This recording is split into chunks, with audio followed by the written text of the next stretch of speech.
tusome bayibuli tulabe bikulaga bayibuli mu kitabo ky'olubereberye essula 6 bayibuli egamba etya tugenda kutandikira ku lunyiriri lwa 5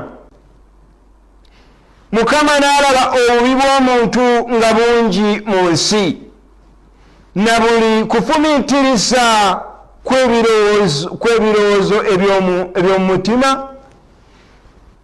na buli kufumiitiriza okw'ebirowoozo eby'omu mutima gwe nga kubikwerere bulijjo olw'omukaaga Mukama ne yejjusa kubanga yakola omuntu mu nsi n'anakuwala mu mutima gwe Mukama n'ayogera nti ndisangula omuntu gwe natonda okuva mu nsi okusookera ku muntu ne ku nsolo n'ekyewalula n'ekibuuka waggulu kubanga nejjusiza kubanga nabikola. Haleluya! Bayibuli etulaga olw'okwonoonako omwana w'omuntu n'ebisolo ebitalina musango birugenderamu olw'okusobya kw'omwana w'omuntu n'ebibuuka mu bbanga n'ebyewalula birugenderamu. Kati olwaleero njagala okugamba muganda we mwanyinaze okusobya kw'omwana w'omuntu kuleetedde ensi emitawaana mingi era Katonda bayibuli ega nti neyejjusa lwaki yatonda omuntu mu nsi. Yesu yeebazibwe. Kakano ensi buli omu ali ku bunkenke ensi etabuse buli omu agamba nti nze gwe luddako ono agamba nti nedda oyinza okuba osooka nze nsooka. Lwaki gwogamba lwaki kibaawo bwe kityo ng'abantu bonna abayivu abalina sente nga mu butuufu basobola okubeera nga buli omu asobola osasula buli bisale byonna naye nga olwaleero takyasobola kwetaasa? Ekyo kitegeeza ki? Katonda ne yejjusa lwaki yatonda omuntu era ayogera agamba ndisangula omuntu gwe natonda mu kifaananyi kyange. Yesu yeebazibwe. Kati embeera ng'eri bwetyo njagala okubagamba bino ebiro bye tulimu byebiro eby'okutegeera Katonda eby'okukyukira Katonda. Olwaleero bw'obanga obadde wajeemera Katonda ke kaseera okyuke kubanga Katonda si musanyufu. Abamu mujja ne mulowooza nti Setaani yakola ebibi. Bayibuli engamba Isaaya 45:7 Katonda atonda obubi n'atonda n'obulungi asobola okuleeta emirembe n'aleeta n'obubi. Kati eno embeera eriwo sigirowoozangako nti ya Setaani. Katonda mwennyini buli lwe tugezaako okubeera nga tuva ku mulamwa ne tugaana okukola by'ayagala amaliriza nga atuleetako akabi. Bikkula bayibuli mu kitabo ky'okubikkulirwa essula 6 tulabe bayibuli egamba etya. Kitabo ky'okubikkulirwa essula 6 tujja kusoma olunyiriri lwa 15 n'olw'16 ne 17. Bayibuli egamba etya.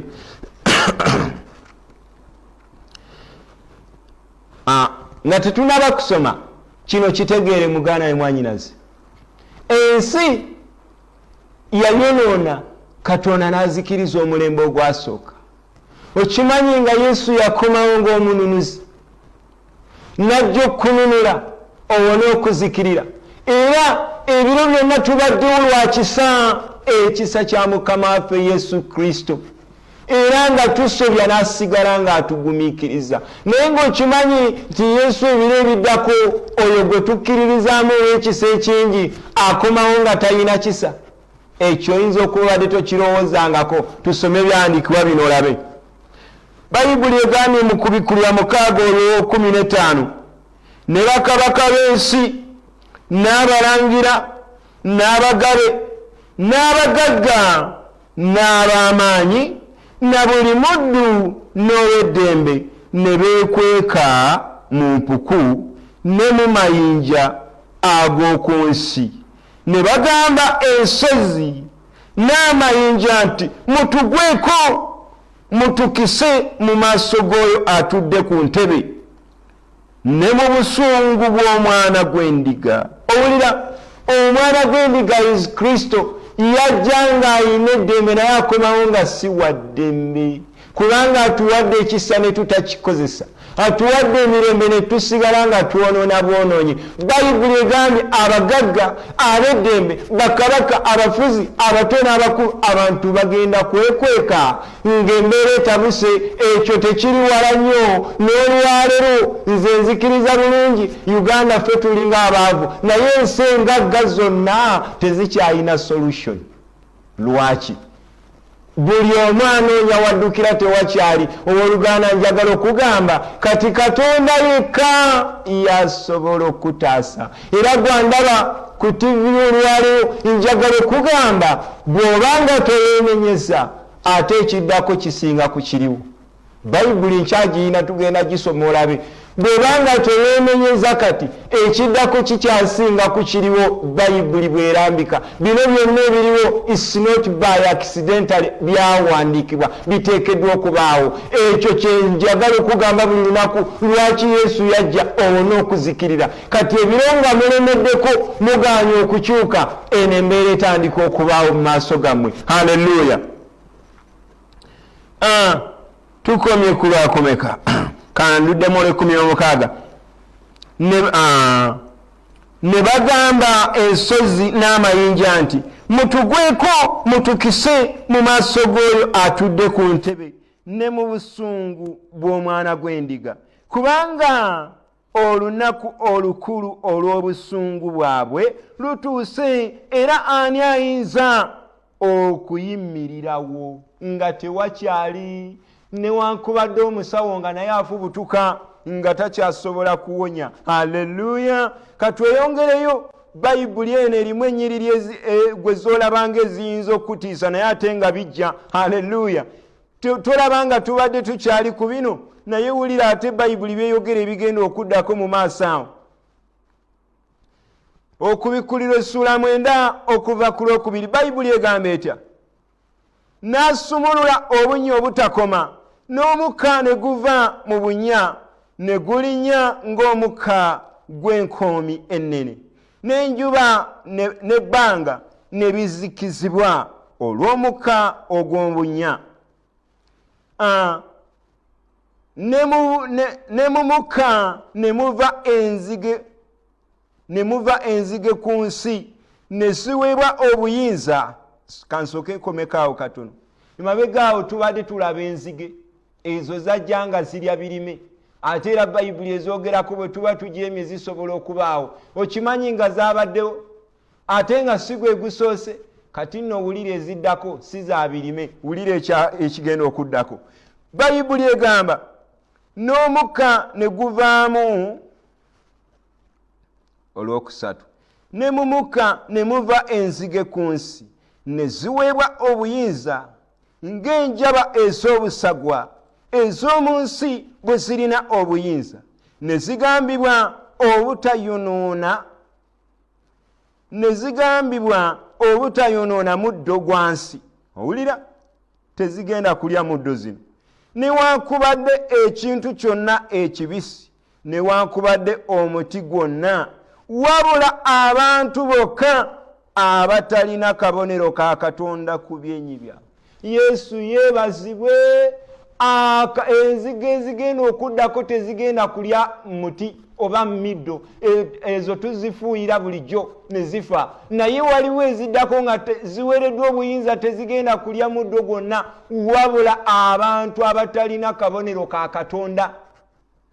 Oyo Mwoyo Omutukuvu yatuweebwa. Ko ka mwoyo tosobola kalaba era olwayo tosobola kalaba. Naye buli yenna atakkiriza Katonda, ekyo kyekiddako. Wulira owooluganda, sizze wano okutiisatiisa, naye njagala okugamba bw'obanga okyalina obulamu ng'okyasobola okukyuka, Bayibuli egamba okkiriza na mutima gw'okuweebwa obutuukirivu n'oyatula n'akamwa ko okulokoka. Ekyo kyokka kye kigenda okutaasa. Gw'ogamba lwaki Uganda olwaleero ekyaliko obukuumi? Kubanga emabegako baalangiranga Uganda y'ensi ekyasinze mu nsi zonna okusinza Katonda w'eggulu n'ensi. Kinoonyerezeeko kuliko ojja kiraba. Y'ensi ekyasinze mu nsi zonna okusinza Katonda. Newankubadde ng'omuyaga weeguli tusabire waka, tusigadde tukyayagala Katonda waffe. That's why his protection is upon us. Kati owooluganda tegeera kino nti bw'obanga gwe tokyuse mu biro bino ekiddako kikambwe.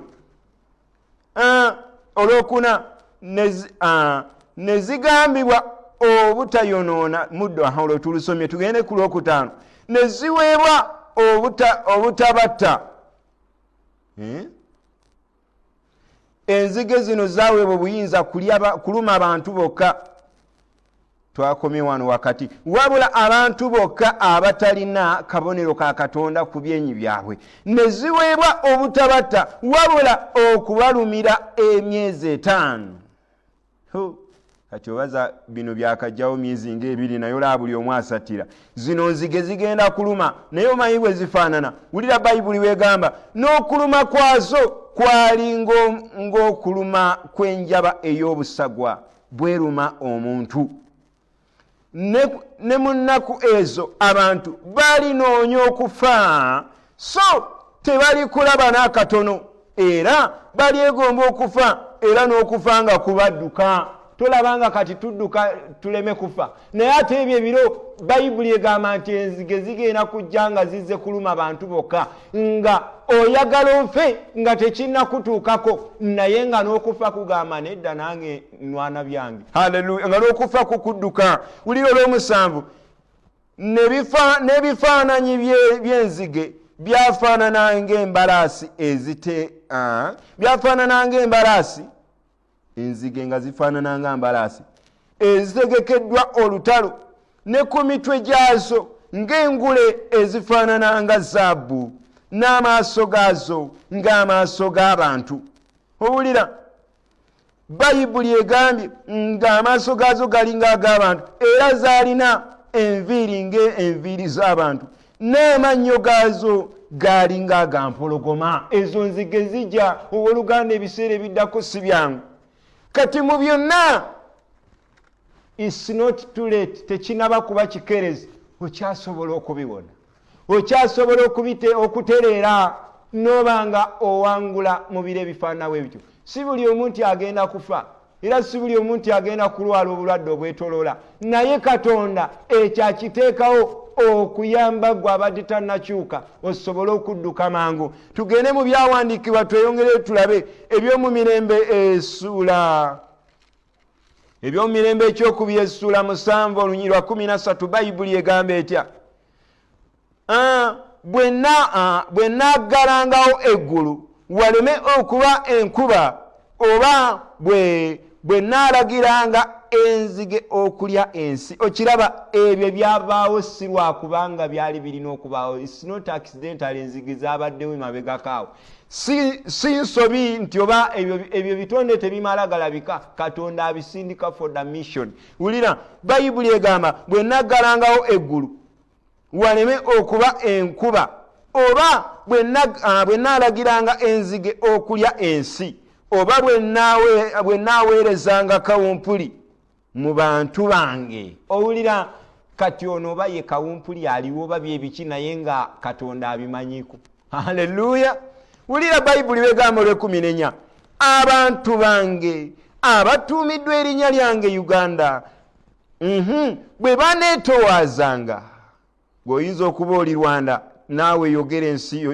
Rwanda haleluya bwe baneetowaazanga ne basaba ne banoonya amaaso gange ne bakola batya ne basaba ne banoonya amaaso ga Katonda ne bakyuka okuleka amakubo gaabwe amabi owulira si lwakubanga Katonda alaba nga tuyitiridde nnyo tusinza nnyo aleeta ekibonerezo abonereza abantu abali mu makubo amabi era agamba bwe tunaabanga ebyo bibaddewo ne tukyuka ne tusaba ne tunoonya amaaso ge ne tuva mu makubo gaffe amabi kale naawuliranga nga nnyima mu ggulu n'ensonyiwa okwonoona kwabwe n'emponya ensi yaabwe ekyo kisobolera ddala okubaawo Katonda akyasobola otusaasira ng'abasawo balemereddwa Katonda asobola otusonyiwa bwe tuba twenenyesa ng'abasawo buli omu addukawo okwekweka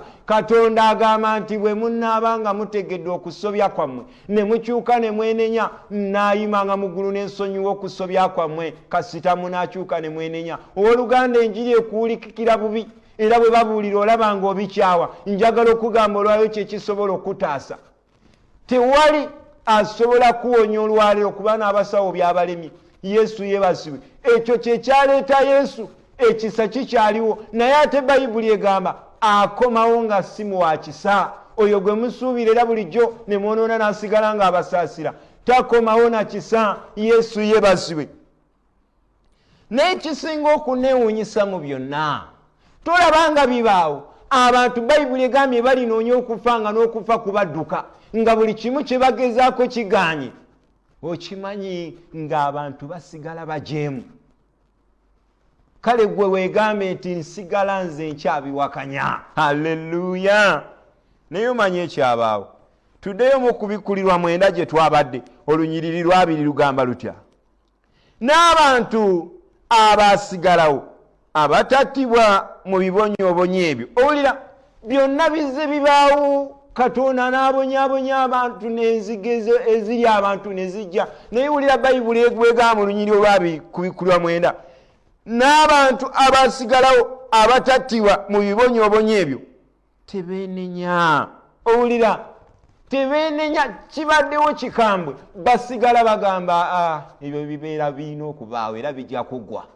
Gw'omanyi lwaki weebiri. Ate nno weewuunye, ebyo biri ku nsi, naye buli lw'onaava ku nsi ng'okyali mujeemu. Owooluganda olwaleero e Kampala bwe wakulema ogenda e Masaka n'oba bulungi, Masaka bwe wagaana ogenda e Rwanda n'oba bulungi, naye kasita olunaku lulikya lumu n'ogibwamu omwoyo wo nga toweenenyeza, teri kusaasirwa emirembe gyonna. Haleluya! Okyayina omukisa olwaleero kyasobola okutereeza ebyasoba. Era nga sinava wano oyo agamba nti nze Katonda n'agendanga naawe ngenda kusabira olokoke, era bw'olokoka toddayo kweyonoonesa mu bikolwa biri eby'emabega, otegerere ddala Katonda. Gwe weewuunye lwaki amawanga gasaanyizibwawo, naye Uganda emabega ke yalangirirwa nti yesinga okubeera nga esinza Katonda mu nsi zonna, nga salvation ekutta akati mu Uganda nga yekyaliko protection ya Katonda. Ekyo toweewuuza, olwaleero tegeera nti Katonda ali ne Uganda. It's not only Uganda, but naawe wenyini eyeenenya akyuka, Katonda asobola okuteekako obukuumi. Eyo gy'oli newankubadde ng'olumbe lwetala n'osigala ng'oli mulamu. Tweyongere tulabe. N'abantu abasigalawo abatattibwa mu bibonyoobonyo ebyo ne bateenenya mu bikolwa eby'emikono gyabwe,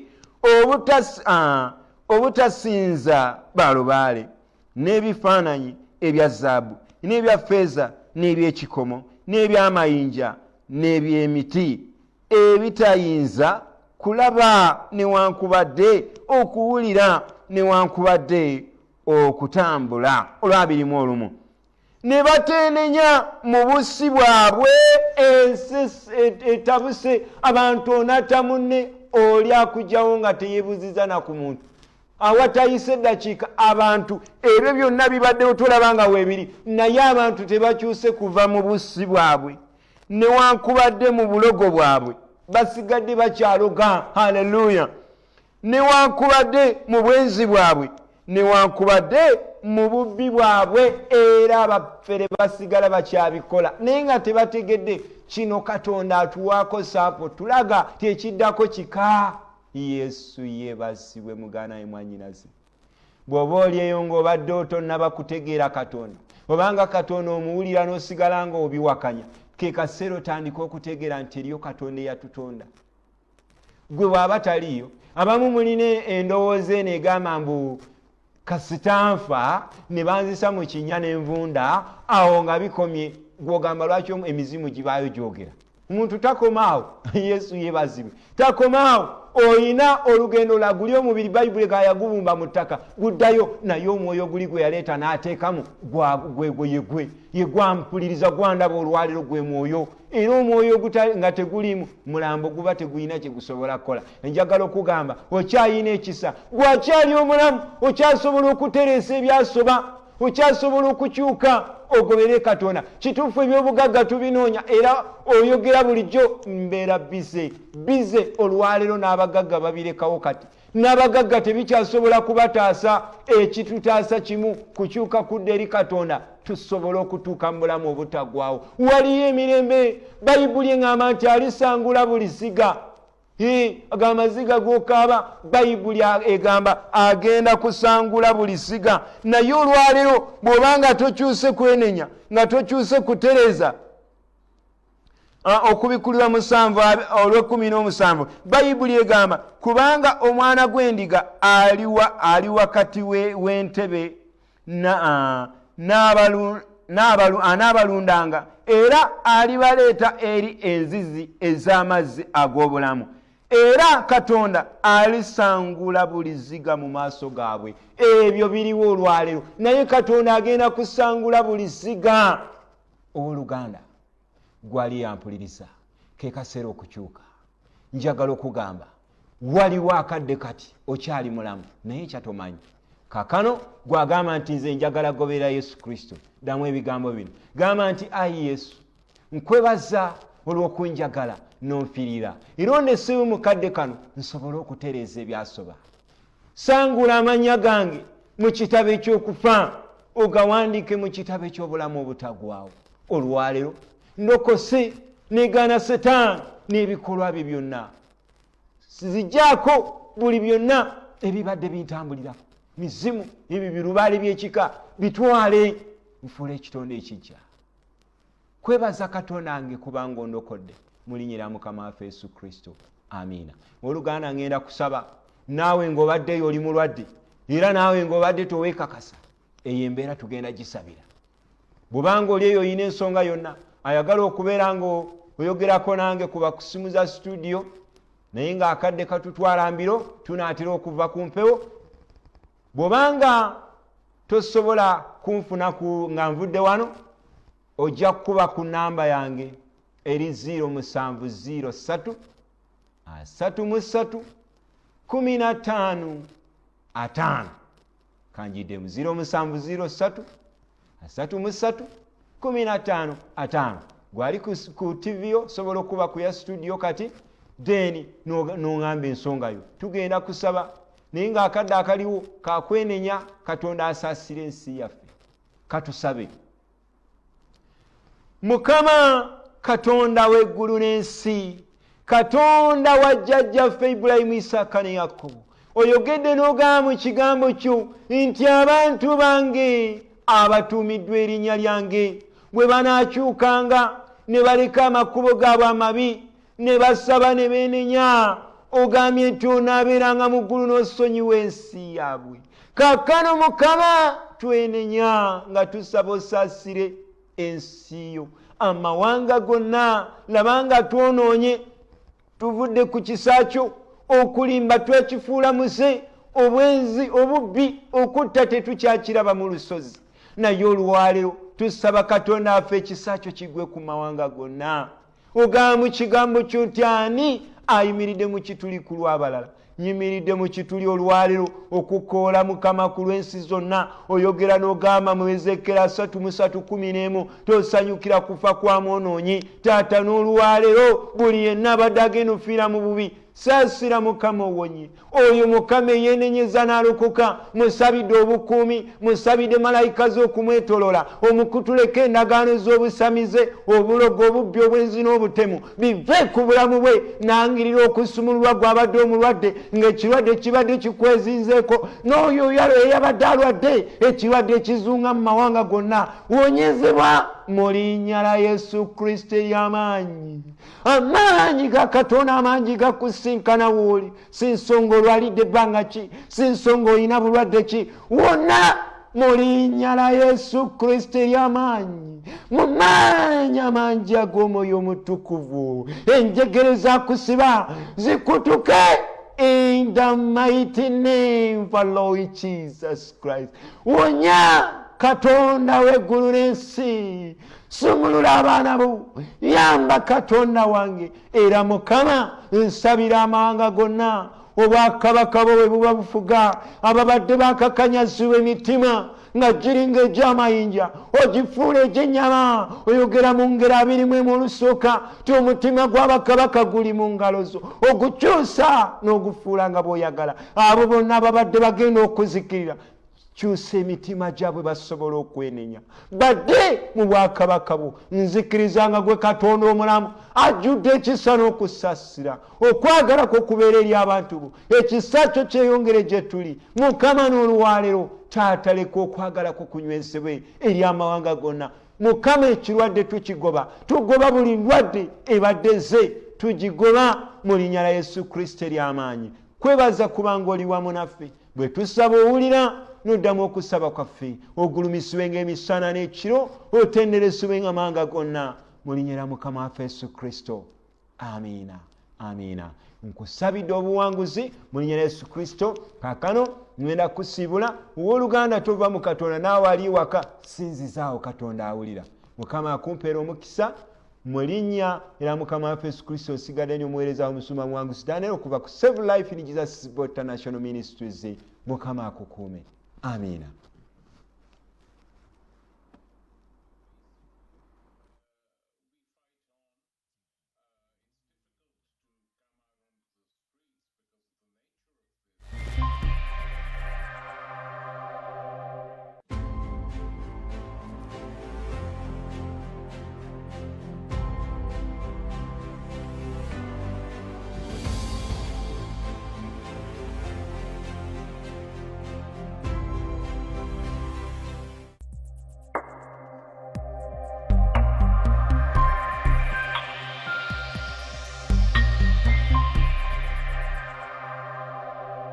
Leero ku Star TV.